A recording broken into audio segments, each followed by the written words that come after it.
Think about this for a second. Is a baseball the same kind of thing as a ripple in a pond? I mean, our gut instinct says no way. One is a solid, distinct object, a particle, and the other is this spread out, wavy disturbance. But today, we're going to dive into a wild scientific truth that just completely shatters that common sense, the dual nature of matter and radiation. In our everyday world, things are pretty clear-cut, right? You've got particles, like that little ball on the left, and you've got waves, like the ripples on the right. They live in two totally different categories. At least, that's what we used to think. But what if that clear division is just an illusion? What if the universe's most fundamental building blocks just refuse to be put in one box? What if they can be both a particle and a wave, all at the same time?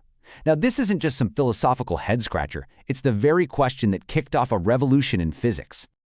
Okay, so before we completely break the rules of reality, let's make sure we're on the same page about what those rules are.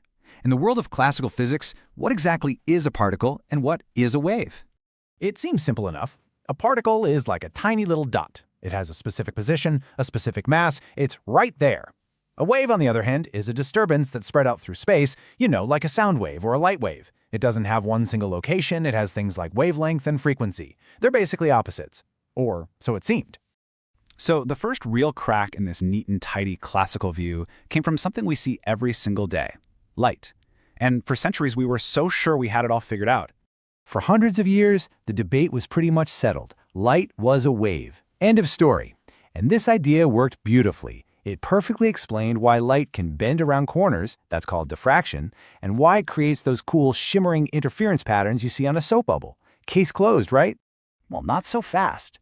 Then came an experiment called the photoelectric effect. You can see the setup here. The idea is simple. You shine a light on a piece of metal and see if you can knock any electrons off. But the results were weird. A dim violet light, for instance, could pop electrons right off, but even the most intensely bright red light couldn't budge them.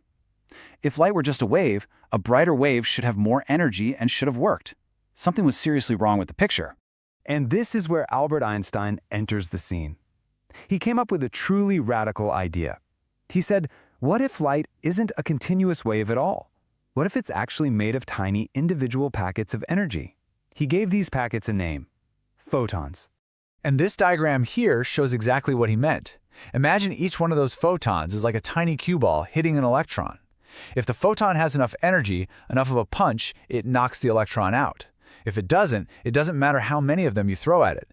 This was particle behavior, plain and simple, coming from what was supposed to be the ultimate wave. So if light can jump the fence from the wave category to the particle category, it really makes you wonder, doesn't it? I mean, if nature lets a wave act like a particle, could it work the other way around? Could a solid, definite particle, like an electron, also behave like a wave? In 1924, a young physicist named Louis de Broglie had the sheer audacity to say, yes, it can. He put forward this hypothesis that this whole duality thing wasn't just a weird quirk of light, but a fundamental principle of the entire universe. He claimed that all matter, everything, has a wave-like nature. And he captured this incredible idea in one stunningly elegant equation. You can see it here. That lambda symbol, the wavelength, equals Planck's constant h divided by momentum p. I mean, just look at that. He is directly connecting a wave property, wavelength, to a core particle property, momentum. It was a beautiful but totally unproven idea. A theory this wild needs some serious proof, and that proof came from the Davison-Germer experiment, which you see laid out here. They used an electron gun to fire a beam of electrons, particles, at a nickel crystal. They wanted to see what kind of pattern these bullets would make on the other side. The result was absolutely stunning. Instead of just a random spray of dots like you'd expect from tiny particles, they saw this, a distinct pattern of rings. Now that pattern has a name. It's a diffraction pattern, and it's a signature that can only be created by waves interfering with each other. De Broglie was right. Electrons are waves. So let's just recap. We have solid evidence that light can be a particle, and now we know for a fact the particles can be waves.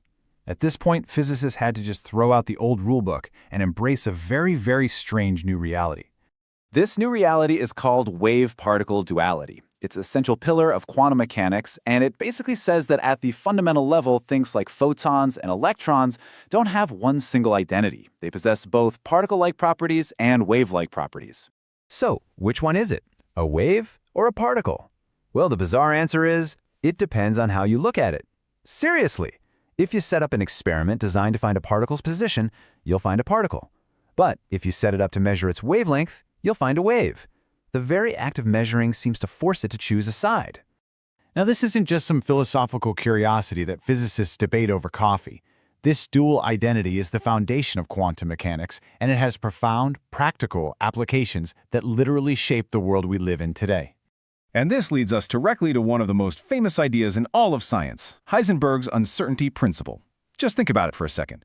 A wave is spread out, right? So its momentum might be clear, but its position is super fuzzy.